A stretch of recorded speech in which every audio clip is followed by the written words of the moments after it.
Randy, we've got a problem. What? They go. Reality's here. He's trying to crash the party. Reality? Who let him in? You're sad that people are mean? Well, I'm sorry. The world isn't one big liberal arts college campus. I don't have an agenda. Like, I want people to do something. I need them to do something. I want them to avoid irrationality. I guess what interests me is just like what interests everybody else. It's just sort of what feels real. That was totally wicked!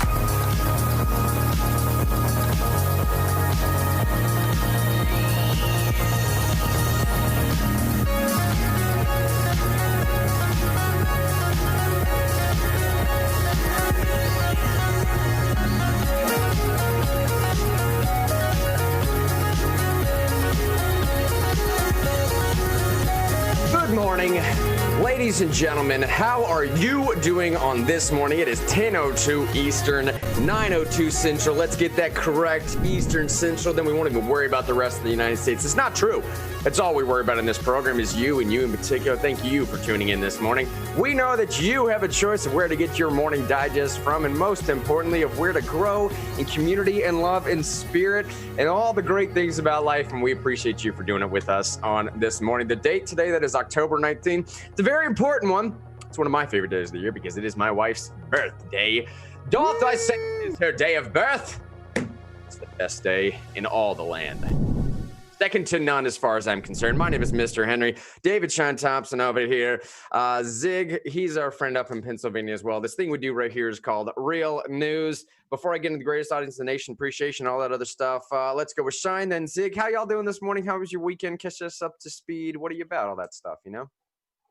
It was a nice weekend. My brother came over. We had a good time. We ate some good food and watched some fun things. It was great. No, is this Matthew or Eddie? Matthew, the long-haired beauty, the guitar god.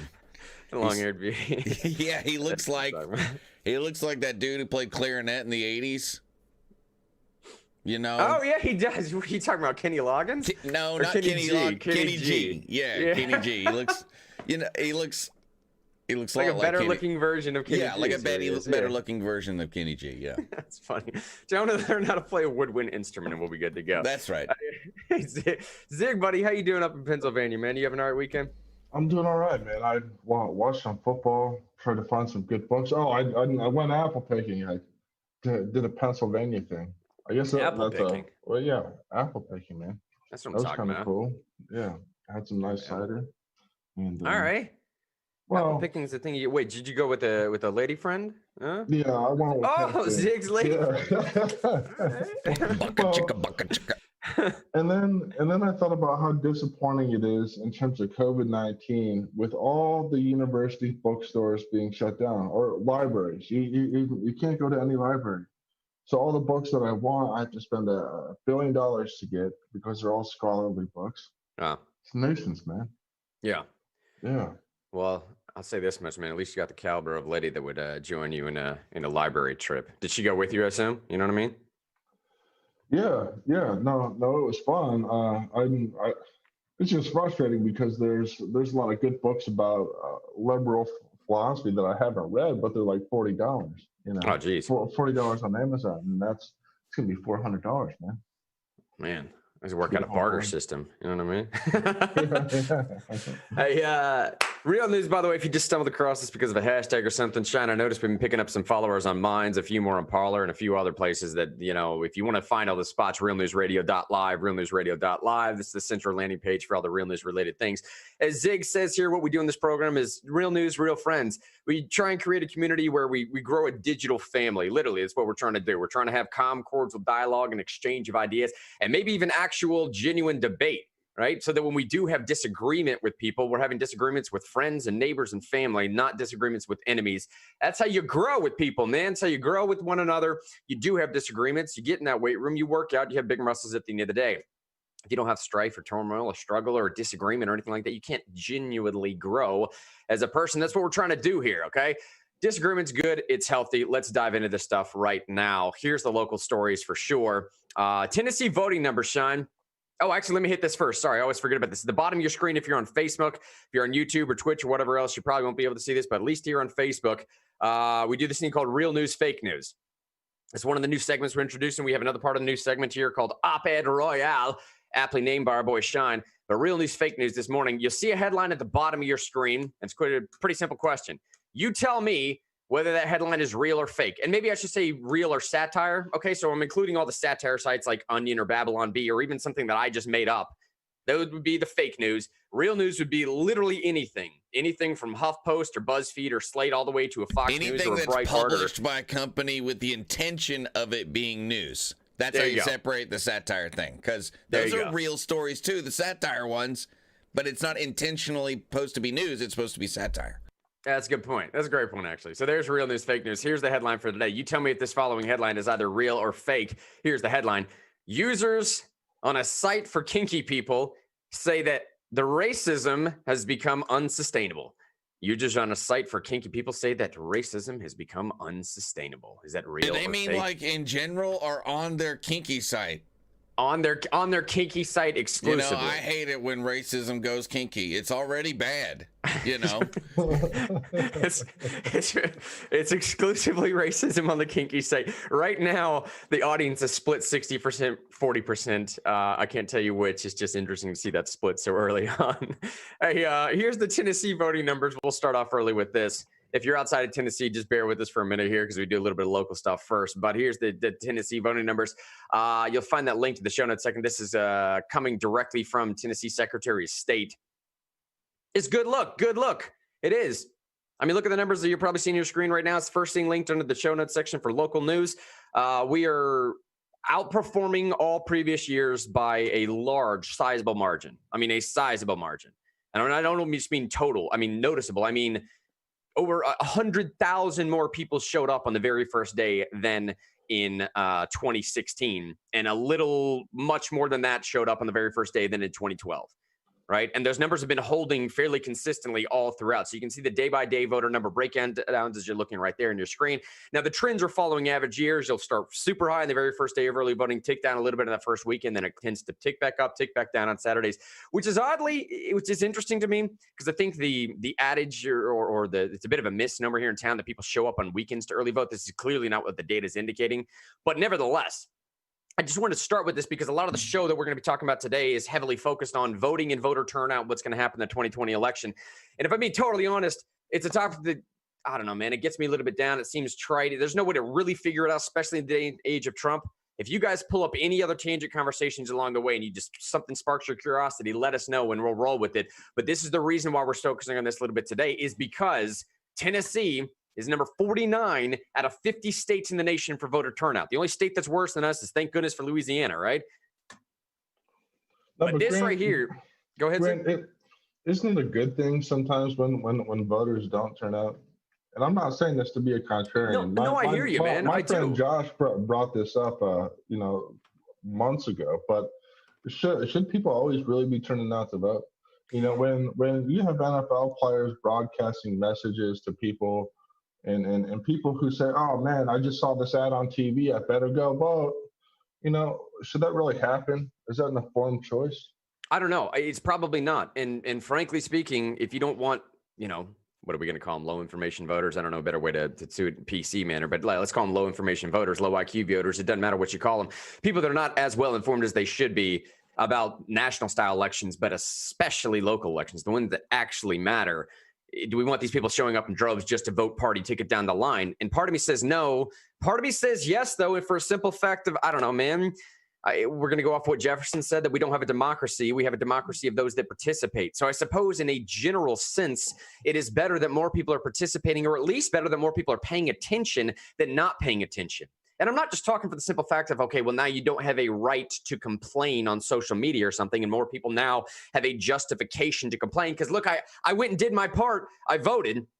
So now I can post this thing in virtue signal. That's not what I'm talking about. I'm saying I think in at some point, Zig, that mold has to be broken. You know, you are correct. You don't want droves of people showing up that have no clue what they're talking about. But that mold does have to be broken at some point, where a sizable portion of people that are going to show up the very first time to vote may not be as well informed as you would like them to be, but you know that they're participating finally. right? Oh no, but I think it's a flawed thesis to think that more people participating automatically makes for a better election. You certainly wouldn't say that about a CEO boardroom.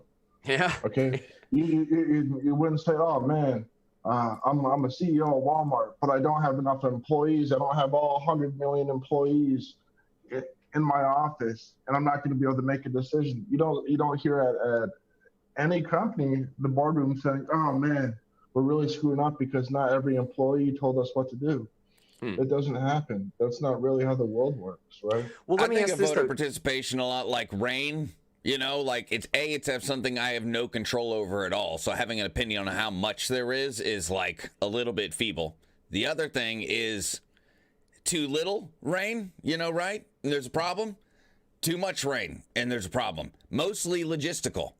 You know, and I think they'll be dealing with some of those logistical issues this year with too much rain, especially when it comes through the mail-in ballots. I'm crossing metaphors here, but you get what I'm saying. I kind of view it like weather. It has its problems when there's too little or too much. And most of the problems with too much is people having trouble counting it, all those kind of things.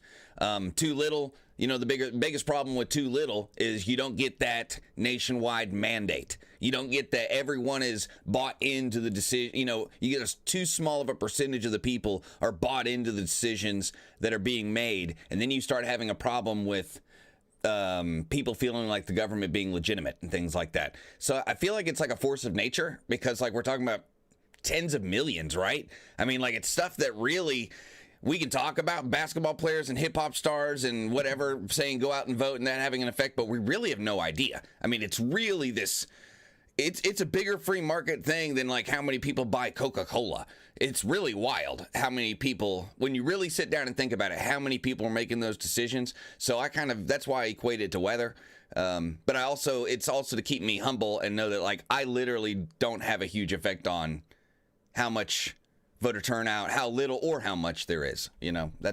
Anyway, that's how I just want to throw that in there. I think that there's a problem in off-year elections where government workers have a greater incentive to show up to the poll versus ordinary people. You know, school board elections, I think that those are problematic in off years because people who are again pro-government have an incentive to turn out. Ordinary people don't have that same incentive or same drive or same call to action to show up. I think in that case it's problematic, but I don't think we can just categorically say, oh, voter turnout, low voter turnout is so bad. I don't think that quite adds up. Jonathan says in Facebook, good morning. He says, I can't stay long, but yeah, Tennessee voting numbers are up. Importantly, I did find this story, and you know, Jonathan is the one that posted on his Facebook, what caused me this morning while I was doing some last minute show prep to think like, oh, that's a good story. Let's lead with that, right? Tennessee's where we are. Let's lead with Tennessee voting numbers. Especially it helps prove some of the point that Zig is making here, at least demonstrate some of the point of how important is voter turnout really. Eric said in Facebook here, I feel like we haven't even seen the real October surprise. And I agree with Eric on this one too. I really don't think we've seen the actual October surprise yet. More on that to come here in a second. Jonathan says, I mean, the percentage of participation matters. Matt Burns says, it's coming. I presume responding to Eric's statement where he said the real October surprise. Mehdi, that made me laugh. Mehdi said premature voters. It's a decent way to explain it, right? And then oddly enough, I find myself agreeing here with what Jonathan said. The fundamental point here, I believe, is exactly what Jonathan said. He says, actually, the more people that participate, the better the government represents the will of the people, regardless if the will is flawed in our eyes or not. And I think that's a valid point. That's kind of where I come from, Zig, on this, Zig, is, and I'd love your response Grant, too. That's only supposed to happen in one chamber. Now, what do you mean? Just the House? Only the House is supposed to represent the will of the people. The president is elected by the states, not the people. That's why we have the Electoral College.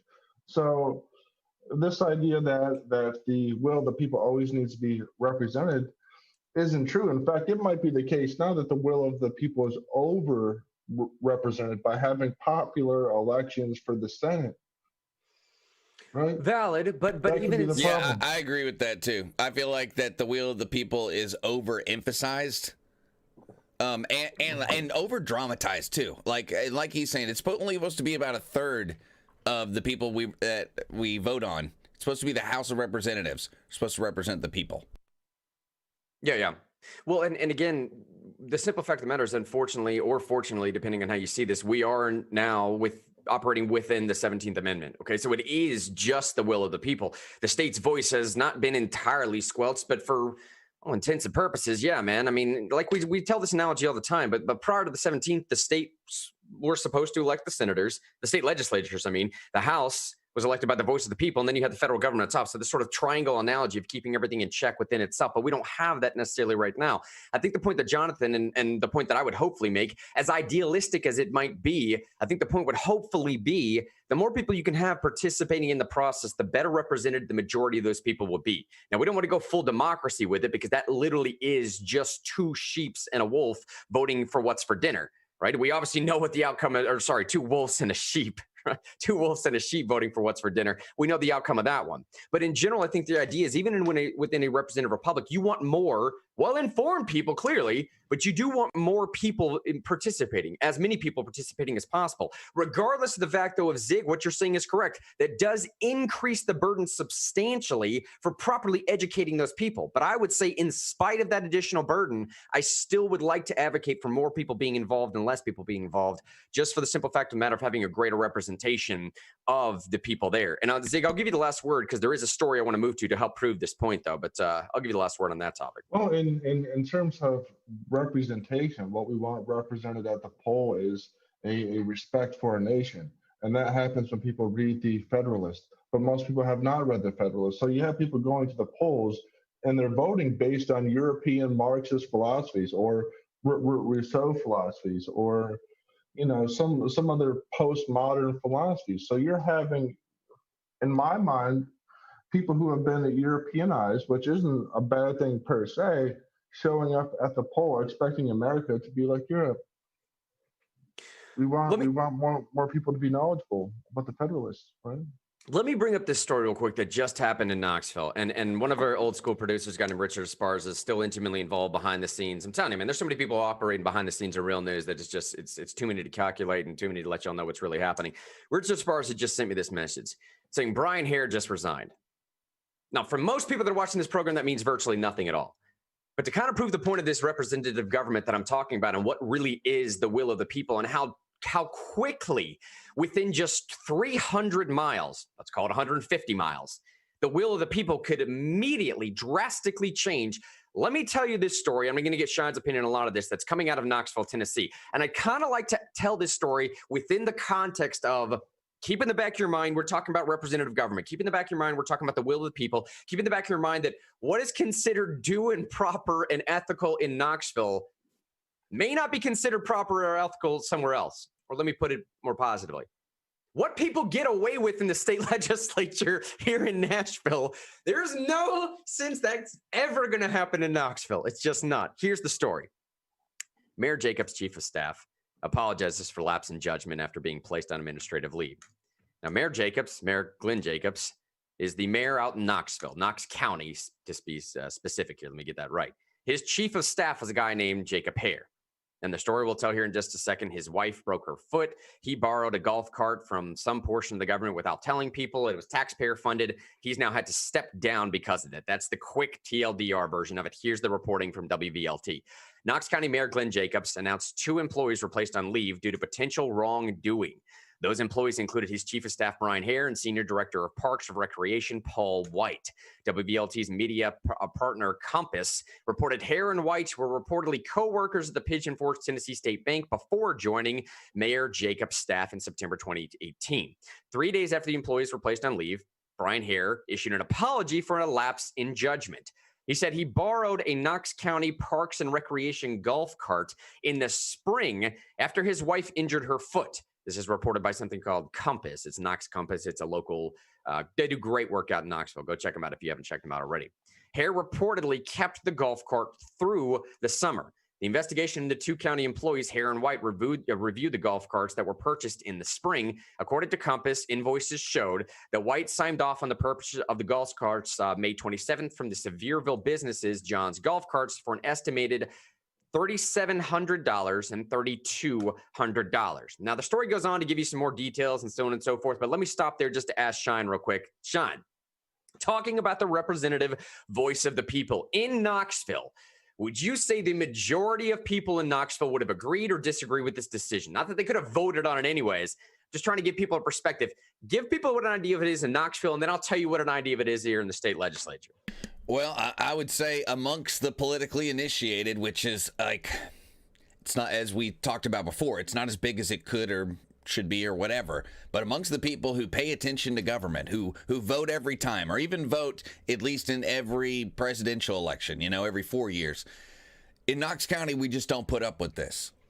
And it doesn't matter who did it. Doesn't matter if it's Mayor Jacobs or someone in the city, or, well, let's say specific to the county. People in county government and the people who support the candidates in county government, people who pay attention, they don't put up with this. This is why he got caught. Because there's several, there's several groups like Compass and there's like a lot of citizens groups who check in on this stuff, and they check in on the people they like. They check in on the people they don't like. They do FOIA requests. In this county, we've had, in my lifetime, several scandals where people have stolen money or stolen property from the county. And it's not usually one of those things where it breaks in the newspaper and then nothing ever happens, right? And then you talk about it. Hey, remember that? You remember did anything happen with that? No, like people get fired. I think it was 15 years ago. There were county commissioners who were told to step down by a judge, and they had to redo the election because they were and a mayor who got in trouble because of a P card scandal. We had a sheriff that was doing stuff that wasn't supposed to a few years ago. We had a judge here in Knox County that was grossly taking advantage of his authority by abusing people in drug court, telling them that if they can get him drugs, they can get out of drug court. And it'd be really easy to look at it and say, oh, y'all have problems in Knoxville because every couple of years someone gets in trouble for abusing their power. And I'm like, no, we don't have problems. We don't have problems in Knoxville because every couple of years someone who abuses their power gets in trouble, like actual trouble. Like in the case of, like I said, that mayor and that county commission, we had to redo elections. They shrunk the county commission. In the case of that judge, he had to step down. All of his cases had to be retried, including the Newsom trials that had to be redone. That vile double, triple murder that happened over in East Knoxville, they had to retry. And in this case, this guy will at least be, have to step down. He won't be able to continue doing the job he's doing. And that's how it goes in Knox County. And thank goodness for that. Even more important, in my opinion, than voter participation is a culture of detesting corruption in your own government. Yeah. I think that's such a healthy thing in Knox County. And, when someone told me about this and I was like, throw the book at him then, I don't care if it's a golf cart. Because next time it'll be $1 million, Next time it'll be a crony deal where someone gives someone a tax break for 30 years and nobody hears and it's their best friend or whatever, and we don't hear enough about it. You got to beat people up about things like golf carts or whatever the case may be, if it's not done properly, because next time it could be something that could actually hurt us. Because corruption always ends up hurting us, not the corrupted, right?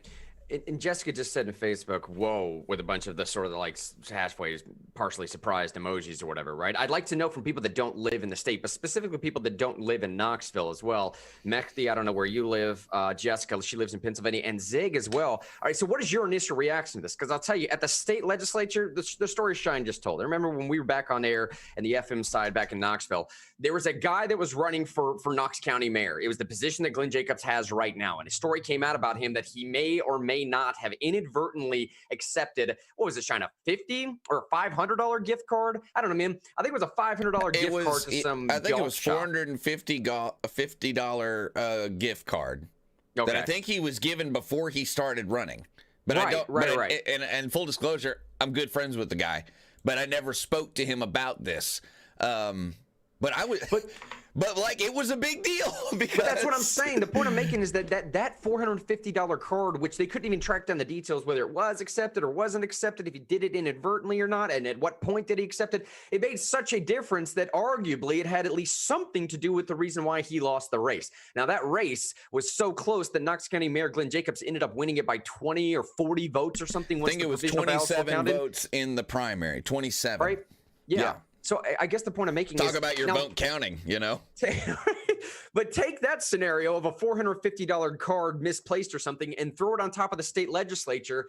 I'm not going to say anything else other than that stuff is not that surprising up here. It just wouldn't be that surprising, okay? If a $450 gift card was misplaced somewhere, people are really not going to bat an eye at it too much. So I want to kick it back to Zig in the topic of what we were talking about before, man. In Knoxville, do you think that style of reaction has more to do with the fact that so few people are informed and are upset about that, thereby not exactly being a representative version of what Knoxville feels? Or is that just how Knoxville feels about it? And again, it's frustrating for you to answer from Knoxville because you don't live here, but in Pennsylvania, how would y'all handle that? You know what I mean? Well, no, the issue here is that people are out in Knoxville being good watchdogs. In Pennsylvania and many other places, you have fewer people being good watchdogs because there is so much national media attention. How things are construed now is, well, make sure to have the will of the people show up on a national election, but disregard the corruption that's going on at the state and local level. You know, that's the message that's being broadcast out there now, and that's the problem. This highlights part of the problem with this overemphasis on the will of the people, as if it only matters in national elections. You need people being watchdogs, and when there's too much attention on national races, it destroys the state papers and local papers that hold people accountable in the way that you just described. Yeah, I like that a lot. It is just about accountability. Jessica says that. Let me throw this in here too. I think it's more important than voter turnout. I think people caring about corruption in especially their local government. Sorry, my camera won't turn on.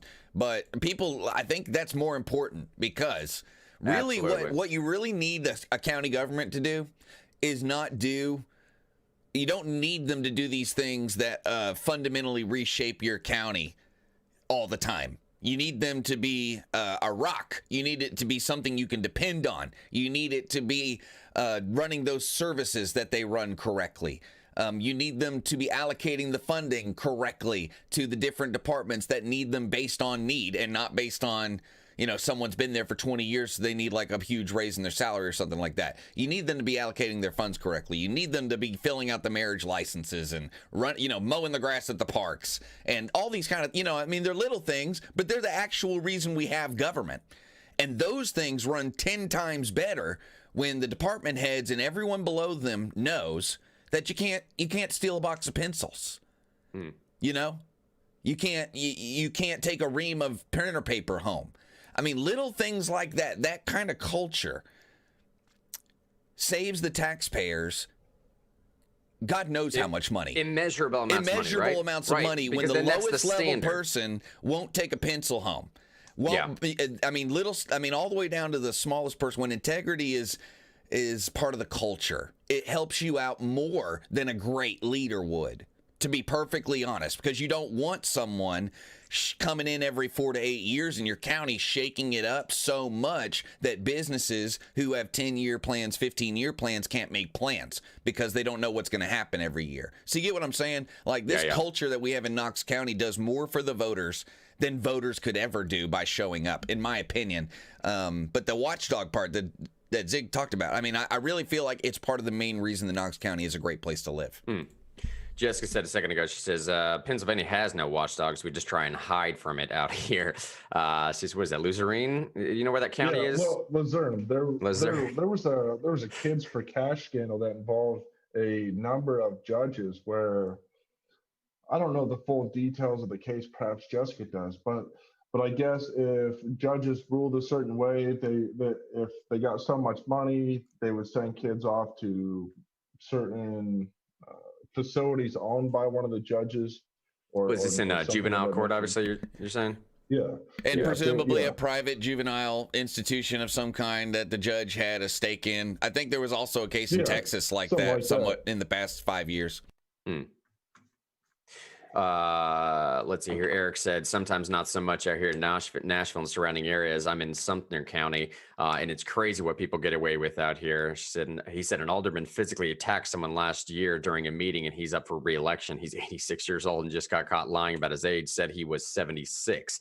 I'm telling y'all, man, Nashville's kind of a different game out here, and I don't necessarily know why. I mean, I could speculate as the reasons why, but it is what it is. Speaking of Nashville, as we move into these national topics here, Nashville is going to be the spot for the next presidential debate this Thursday. Is that the 15th? I believe it is. Nope. It was originally set for October 15th. That was the last one. Yeah, I think this Thursday at 8 p.m. It's at Belmont University. That's right. Final debate will be held at Belmont University in Nashville. It's also the site of the 2008 debate between Democrat Barack Obama and Republican John McCain. I bring this story up because they just released this last night. It's the first article in the national show notes section there, Shine.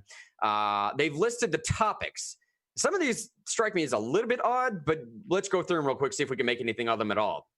On Saturday, Kristen Welker, moderator of the Thursday debate in the Commission on Presidential Debates, announced the 6 topics. That's 6 topics for that was selected for this debate. Obviously, there's no particular order to these. They say it could be asked in any order. First one is fighting COVID-19. Second one is American families. I'm going to come back to that one. Race in America, climate change. Interesting. National security and leadership. I don't know, Zig. Let me just throw this one to you. What do you make of the American families one? I'm not exactly sure which way they're trying to go with this one. American families. I don't know if they're talking about the middle class, talking about the security of American families, talking about what the immigration situation looks like. I don't know what they're trying to get at. I think they're talking about who their advertisers want to advertise to. That's what I think they're talking about. That's a good point. Yeah, I have no clue what that means, but I think what's important to note is, race in America. I think that's an important topic because it seems like, from my perspective, what socialists will do is they will use this idea of equality as a touchstone to point out all these tribal differences.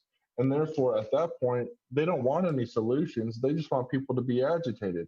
So that way they can prepare for the revolution or something like that. And I think capitalists, with the incentive to make money and be concerned with individual happiness, take a very different approach. So I think that's important.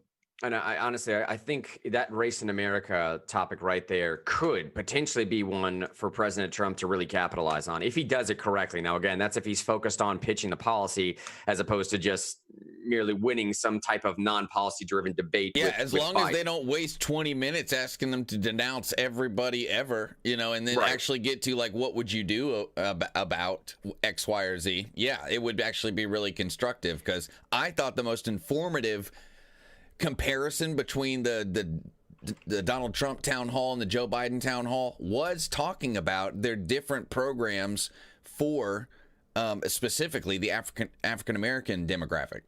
I thought they're, both of them, you could pull, I wish I'd done this myself, but you could pull clips and watch Joe Biden talk about his initiatives, and I don't even remember the name because it doesn't have a cool name like the Platinum Plan, but and then you hear Trump talk about the Platinum Plan, and you can really get some compare and contrast. I'd really like to hear more from both of them on that particular issue, but I'd like to hear if there's other things in that realm, mostly because I think there's a bunch of, I don't think it's as big on the right, but I think there's a lot of moderate Democrats and independents who want to hear that stuff. I mean, and those are the people who are more likely to be undecided voters. So to help them out, figure out what they're going to, but then to go, it's hard to imagine that in a few days there would still be undecided voters in the United States right now. But there might be, and if there are, I imagine they're independents and Democratic moderates. Yeah. And I'm telling you, man, that race in America topic, as Sean was just saying, if you guys are not following Ice Cube's tweets, it's only getting icier, man. It's only getting cubier. If you aren't following the Cube's tweets, that's such an older thing to say. If you're not following his Twitter handle, go follow him on Twitter is what I'm saying. Is what I'm trying to express here. If you're not following him on Twitter, he's artfully laying out basically the ongoing back and forth responses that he's receiving from, say, Democrat-led platforms and Republican-led platforms. He's kind of basically saying, I've reached out to Democrats. I tried to get on CNN. Don Lemon shut me down. I reached out to Republicans. They offered me $500 billion. Fox News would take me on any second they wanted to. This is the type of scenario that you're getting from Ice Cube. And if Trump were smart, he would play that up as Shine's saying, this platinum plan. Now, as far as the intricacies of the details, I don't know, man. Who cares necessarily at this point? Just pitch the idea and throw it out there. Climate change is one I could see coming up. And I only say that because someone like my brother asked him well before the COVID stuff started, and that was the number one issue for him and all of his friends up there. Now, granted, he's a scientist, and obviously is what they would be concerned about. But him and all of his buddies that he was working with, that was a topic, priority number one issue that they were concerned about was climate change. So I could see that coming up. National security is a bit of an interesting one for me right now as well, I suppose. I haven't gotten enough of that in the presidential cycle. I mean, when it comes down to it, we have not gotten nearly as much information. I mean, we do hear Trump, campaign speaking, right? But we haven't heard him policy speaking. We've heard him say, bring the troops home from these endless foreign wars. Which I love it when he says that because, that's kind of an initiative, within our own company. It's like almost the exact same wording. So I like that. And not because it's not necessarily because it's something with our company, but because I agree with it a whole bunch. But I'd like to hear more on like, hey, Joe Biden, I did these two big peace deals in the Middle East. What do you think about them? Would you have done them? And I'd love to hear the moderator say, would you have done them? If you would, talk about, from your point of view, how you would add to that or take away. Because I think it's a huge difference in policy in the Middle East to say we're going to go in and kind of raise up certain nations, do these peace deals, instead of we're going to move 30,000 troops here, we're going to put 5,000 troops here, we're going to do 11,000 troops here, Yemen, Syria, all these different places, and it's a totally different foreign policy in the Middle East, and I haven't really heard the nuts and bolts of why the peace deals make it so we don't have to have those troops, right? I'd like to hear someone make that argument, because for right now, it's principle. It's a principled argument, but I'd like to hear the practicality. I'd like to hear Trump, if he even can, he's really more of a sales pitch kind of guy and not really a policy guy. But I'd love to hear him, if he could, talk some nuts and bolts about it. And if Joe Biden feels the same or different, I'd like to hear him articulate it. And then obviously, I'd like to hear about things going on outside of the Middle East for once. I'd like to hear about the big trade corridor that's opening up in Canada, where like giant ships can now cross through Canada because they're building their own canal that's deeper and wider than the Panama Canal. And it's way up north. I'd like to hear people's opinion about what's going on with the Panama Canal, what's going on over in Asia, because things are realigning as far as the markets in Asia. I'd like to hear people talk about that stuff more, because we have gotten zero of that. And I feel like there's a lot of Americans, me included, where that's kind of like my primary national federal issue is A, what we're doing with trade, and B, what we're doing with wars. Those are like my big voting issues for the president, because he has more effect on that than anything else. And Mehdi just said in Facebook, in an alternate universe, Biden would be asked about the emails. Remember when Trump was asked about his tax returns, which were obtained illegally? I mean, in an alternate universe, he's correct. Mehdi also asked this question as well. When it comes to the president, does corruption even matter to people? And then Rodney just says in Facebook, he says it and then does nothing. Exactly. The president is just a pitchman and has no larger understanding of policy. I presume Rodney's talking about President Trump himself. And I'm telling you, I use these comments here just to pitch something, this idea that I think Shine and I in direct in particular, I want to get Zig's comments on this too. I'm kind of stealing a bit of Shine's thunder here, so I apologize for this, buddy. But we were talking the other day about the number of things that we've done to knock on doors during this campaign season, none of which has been for either presidential candidate. So just understand that. It's all been for primarily Senate candidates. But we knocked on doors, we made phone calls, we've done a bunch of stuff. Shine and I were talking the other day and said, like, bro, how many times have you come across someone that's like, hey, knock, knock, knock. Are you going to vote for Senator such and such? And they say, well, I'll tell you one thing, man. I'm certainly going to vote for Trump. Well, the response is, well, good. That sounds great. Senator such and such, he's the Republican representative in your area. I think you might align with a lot of his policies. Well, is Trump a Republican?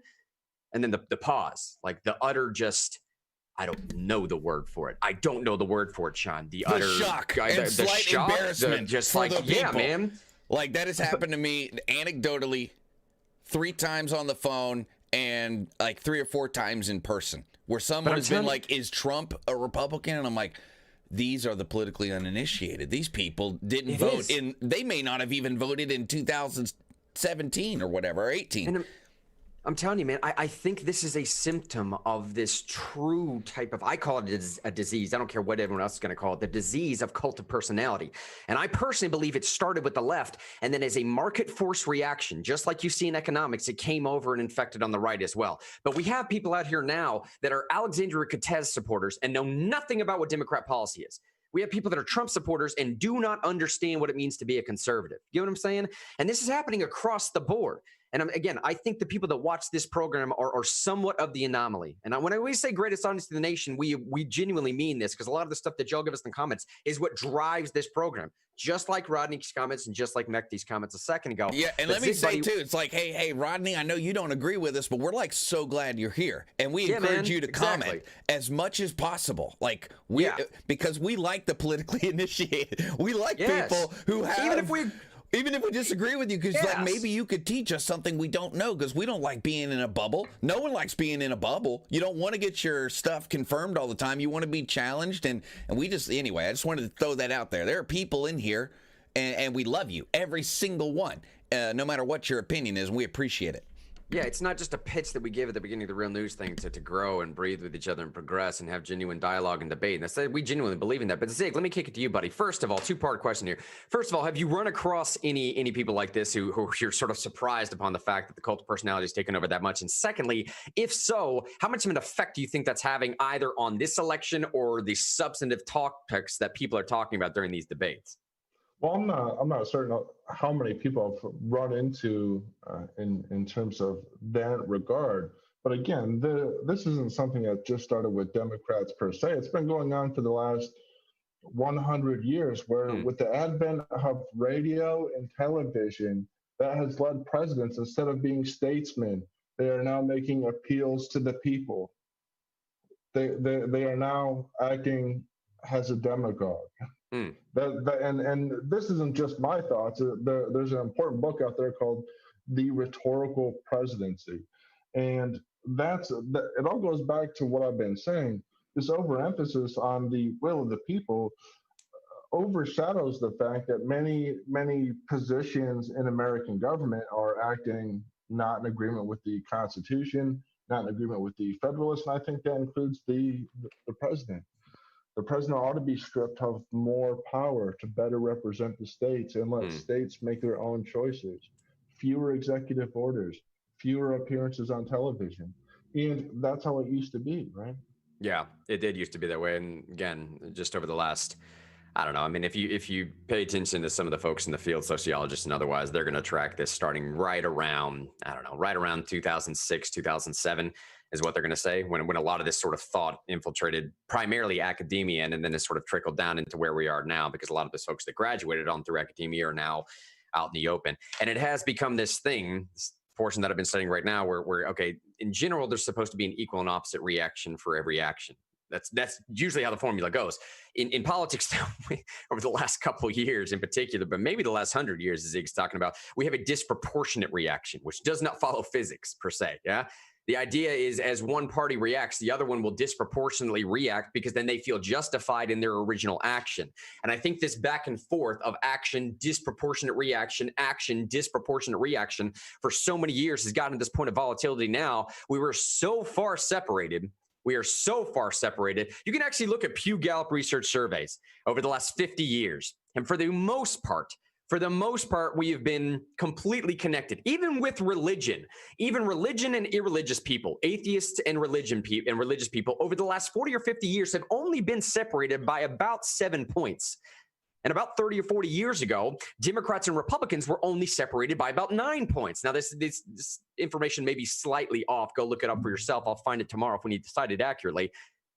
But over the last, say, decade or two, all those other numbers, and I'm talking all across the board of dynamics, anything you believe, sports beliefs, religion, national identity, national origin, whatever you will think that would divide people, we're not that separate. And we didn't used to be that separate with political affiliation either. Except in the last 20 years, we have had a 35-point divergence, while everything else has stayed the same. Everything else across the board has stayed the same, except our political identification has diverged exponentially. That is a massive problem. And unfortunately, all I'm doing is diagnosing the problem for y'all. I don't exactly know how to posit the solution. I can grasp its solutions all the time. But moving into the final, go ahead. Hold on, I want to say I don't know if there's necessarily a solution. It's just part of a cycle, Grant, in my opinion. That's why I said earlier that like voter participation is a lot like weather. And as we proportionally, I mean, you showed those numbers in Tennessee. If we use that anecdotally, even though I'm sure we could, if we wanted to make the show about that, we could find the numbers. Since 2006, 2008, the proportion of people voting in the presidential election, at least, has vastly increased. Vastly. And it's only getting bigger. And following that track, and it may be correlated, it may be causated, I don't know. But along with that parallel track is we've gotten less and less actual policy discussion as more people enter the electorate. As more people become the politically, uninitiated to initiated, it's becoming more cult of personality. It's becoming more reality TV. And this, I'm not saying it's a bad thing when more people vote. What I'm saying is that you just get different stuff when when a larger proportion of the population is interested than you get when there's less. And that's just part of it. It's not necessarily a good thing or a bad thing. It's like weather. You just have to deal with it because sometimes it rains a whole lot more than you'd like it to. Sometimes it's not nearly enough. Let me ask Zig this real quick, man. Rodney just said in Facebook, cognitive bubbles that I would say reinforce, confirmation bias. Cognitive bubbles that reinforce confirmation bias are incredibly dangerous, whether they be political, religious, or otherwise. And Zig, you talk all the time about this idea of needing to get back to the original intent, right? Of reading through the Federalist Papers. Let me, in all sincerity, if everyone just went out there and read the Federalist, and I would argue the Anti-Federalist Papers as well, just to get the proper comparison, if they just read it right now, do you think that would be beneficial, or are we so stuck in our own echo chambers, as people know them, that all we're really going to do is read these things for our own confirmation bias? We're just going to read the Federalist Papers looking to prove our own point, and by the end of it, I could basically turn out to be a communist if I wanted to at the end of the Federalist Papers because, whatever, I'm going to read that into it. Or I could basically turn into an ANCAP at the end of it because I'm going to read that into it. You get what I'm saying? Well, no, I think the Federalist has the political psychology in there that in ways that other political philosophies do not. Ambition is supposed to check ambition, and men are out for power. We are supposed to increase factions to ensure that no one party oppresses the rights of the minority. But that's largely becoming the case, and that's the issue here. Furthermore, the goal of the Federalist Papers was to add a national government on top of state governments. Okay, now it's become the other way around, where now we have a national government that's imposing its will on the state government. And I think people would better understand that contrast and why things were supposed to operate the way they were in a republic a lot better than whatever they're doing now. And this also goes for Republican political theorists. I've been studying the last few months Republican political theorists, and not many are properly emphasizing the role of the Federalist. In fact, Harry Jaffa instead points to the Declaration of the Independence as being core to the American founding. And I think that's misguided. Yeah, I hear you, man. I've actually found myself falling into a trap a little bit over the last couple of months where I've thought to myself, like, you know what? I think most people really just want the government to leave them alone. I think most people just want to live their lives. And I think most people, if you were to ask them sincerely, tell me what the government is running, that's the most optimal version of that. All right, so take the DMV, for example. Tell me something the government does that you would prefer the government to do it for you as opposed to some company that's going to be solely devoted to do that thing. What does the government do better than the private market is the question that I would like to ask. Yeah, okay, yeah, the military, right? Yeah, so just and I don't know, man, maybe if you gave Khaki and Titan, the private security firms as much money as the American government, maybe they would do it better. I don't know. But I find myself to imagine anyone having that much money and not doing at least a decent job. Right? You know, if give them $2 trillion, just $2 trillion. Let me just start with $2 trillion. I feel like tax collection too. If we're gonna have tax collection, I'm glad the government does it, not a private corporation. I feel like there'd be a lot of problems with that. Okay, that's valid. But I find myself in these like Rodney was talking about. I find myself in these cognitive bubbles all the time where I'm thinking to myself, well, of course, anybody that would ask that question would they would obviously come to the conclusion that no, government's not going to do it better. There's nothing the government does do it better. I think most people are libertarian. They just want government to leave them alone. Let me do me and you do you. And unless and until me doing me encroaches upon you doing you, then we have a problem. But other than that, just let me live my life. But at the same time, I realized like that's not the case at all. That's clearly not the case, man. There are people aren't marching in the streets just saying, "Leave me alone." That's not the rallying cry. Give it time. You think? Yeah, I think so. Let me give you some context for why I said that. The way that Zig described the way the government's supposed to be set up is not a virtue signal. It's not saying this would be the best or something like that. It is the best way to do it. And the examples I have for that is in the past 15 years, states have been taking back powers, and they've been attempting to take back powers. And I'll give you a liberal state example and a conservative state example. In liberal states, there's been saying we don't want these drug laws anymore, at least on marijuana, and we don't care what the federal government says about it, and make us, basically saying make us follow federal law. And they played chicken and won in states like Colorado, California, Oregon, and Washington, and others. I mean, there's not many other states. And in some conservative states, they have been, I hate using this as an example, but it's probably the best one I can think of, is we are going to have stricter laws on protecting the right to life for unborn children than the national standard.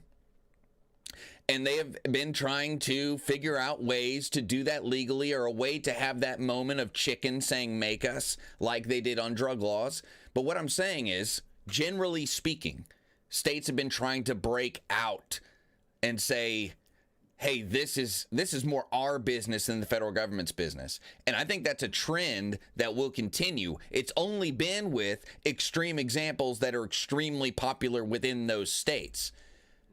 But as it normalizes a little bit more, like maybe a state can do something that's counter to what federal law or what the federal government wants it to do, like Colorado and California, most specifically with marijuana laws, then it'll be less extreme things in the future as the Overton window is moved. Okay? So, and I'm not necessarily, I'm bringing all this up to say our founders knew this. We tried something different. We tried a top-down government system, because of the Cold War, maybe because of World War II. We felt like we had to have these things. But as that threat has left, there's not as much a reason for it to be that way. And then we revert back to the way that humans are most likely to act, which is the government closest to me should represent me. Yeah. And you people 3,000 miles away, you leave me alone. Do whatever you want to do. I don't care. And right? do whatever you want to do, unless it involves me in some way. Yeah, right. And like I said, I think we're learning. We've been so lucky, the three of us, the age we are, we've seen these corrections happening of getting back to the way it's supposed to be, and people don't even know they're doing it. People don't even know. They're not saying, oh, we need to be back like the Federalists. They just think they're doing what they need to be doing. But it's because our founders and some really smart people predicted, without a lot of experience, by the way, they were just able to theorize that this is how humans would most likely want to organize themselves. And there's something to be said about that. I mean, there's something to be said about that produces people believing that their government is legitimate is just as important as the government making good decisions. Yeah. Back on the topic for today, Jessica just said in Facebook a second ago, above average voters. She's got statistical information that was just passed to her to prove this point. She said, technically speaking, what qualifies as an above average voter is voting in 1 out of the 4 last general elections. She said, that's all I'm going to say. So the standard, the mark to meet for what qualifies you as a well-informed, or at least an informed participating voter, it may not be the highest thing around there. 1 out of the last 4. Mekti just asked a really great question here. Rodney said Virginia is the latest. Eric just said military contractors do a whole lot, but if the military was privatized, perhaps we get less interference in the Middle East, which would be ideal, in my opinion. He said maybe some, but I think it's already been proven that people are born with bias, and it takes a lot for that to change. Speaking of Eric's point here, in the last 4 minutes, we call it, because Sean and I have to get something right at 10 Central, 11 his time. I want to end with Mehdi's question here in Facebook saying, do you think new voters can be easily persuaded by mainstream narratives like Trump bad, corrupt Biden? Though the latter is not focused on as much. And I think Mehdi's asking that question. If you want to know some more stats to back this up, there's a Fox News headline here talking about voter registration patterns give Trump an edge that's invisible to polls. This is coming out from J.P. Morgan. Fox Business produced this, but J.P. Morgan is the one that's putting this together, saying there was an overwhelming number of new registered voters that were just never there in previous years. And I think a little bit of what Mehdi's asking is like these new folks. I'll kick this to Zig first. For these new folks, are these brand new narratives that are specifically designed to work on maybe the less informed version of folks? Is it going to work on them? Zig, you go ahead. Well, it could be the case, but the main thing that I want to point out is that the more power the president has, the more room there is for corruption. So you're always going to have some form of corruption when it's the institution is too powerful. So whether there's corruption in the Trump camp or Biden camp or whomever, when the institution is so big and they know that they can get away with things like with the FISA court, then you're going to have corruption. Yeah, regardless of who the president is, right? Yeah, if people are concerned about corruption, then you should support restricting the powers of the president to next to nothing and reduce the administrative state. Yeah.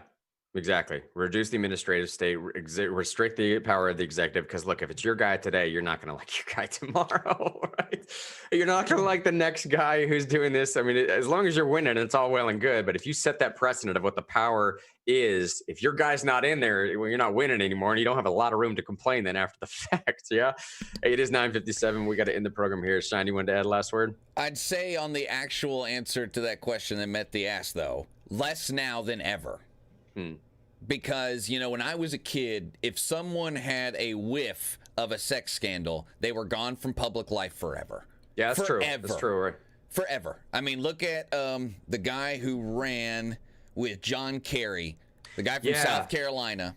North Carolina, right? And he had that affair with that lady from with someone Venezuela or Argentina. Well, someone who worked for him. She just also happened to be a national from Central America. Oh, is that right? Okay. But it was while his wife was fighting cancer in the hospital, right? That's right. It was a bad scenario. And he did use government funds to take her on a boat trip all over the Caribbean or something like that. But either way, gone forever. Forever. No one's ever heard of him again. I mean, to prove the point, I can't remember the guy's name now. Like, I'm sure somebody in Facebook's remembered right now. It's John something. Yeah. I don't know, but that proves your point, John. Like, he's Smiley, bro. I mean, he was handsome, lovable, He would have been a great VP. Right. For a candidate, whatever. He had all those, tangibles, right? But not now. I'd say we're in a weird space where there aren't captains of conversation. Let's call it that. We are as much captains of conversation for the people who watch this show as any authority in conversation these days. Because I think we've segmented that. It is not Larry King. It is not Dan Rather. It's wherever people choose it to be. And that has, as we were talking about voter participation, it's not something to look at as right or wrong. It's a cycle. I mean, people would be paying attention to these high-level captains of conversation. I just made that up, by the way, and it's really working. There it is, yeah. People would pay attention to them if they trusted them, if they liked them, if they felt like there was value there. They haven't. Their power will wane, and then people will be moved into those positions sometime after this, and it'll cycle back. But that's the way things go, and it's because of consequences. It's a market thing. It's a cycle. It's cyclical. It's not left or right or wrong or black or white. It's not. I know that's the way humans like to think. It's the way we like to think. It's either bad or it's good. But it is what it is. And it could be this today and something else tomorrow. What you got to do is we talk about this show all the time, reality. We live in the reality where those captains of conversation are not the thing. It's part of the reason me and Grant and Zig do this show. because we would have these conversations anyway, so we might as well broadcast them. And if you want to like listen to it, follow up with your own research, and make an informed opinion, please do so. And we appreciate you being here. Real news. Hey, on the way out of the program here, Shannon, I have to get off right now. Two things. Rodney, let us know on Facebook. It is John Edwards was the name of that guy. Here's the real news. Rodney. Here's the real news. You get a toy. The real news, fake news headline. 71% of y'all said the following headline is real. 29% of y'all said the following headline is fake. Users on a site for kinky people say the racism has become unsustainable.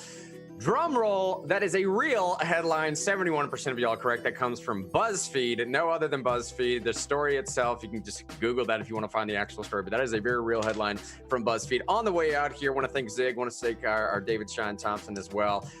And I say this at the beginning and end of every single program. We are completely sincere, and what we are trying to do here is build a digital community. We ask for the likes, shares, and comments, and all that stuff. We're not monetizing this. We don't care if we grow it just to have a digital presence. We want to feel connected to y'all in a very visceral sense. We want to make sure that we have interconnectivity and that we're growing with each other and that we're having dialogue and debate and actual disagreement. It's okay to disagree with someone. Hug a Democrat today, hug a Republican today, make friends with someone that you disagree with. I promise you it's the only way to actually grow in life. Love people in spite of your differences, man. This is what life is about. Wrestling that chaos to the ground and making order out of chaos. I love it, each and every one of y'all. Real news, real friends. See y'all tomorrow.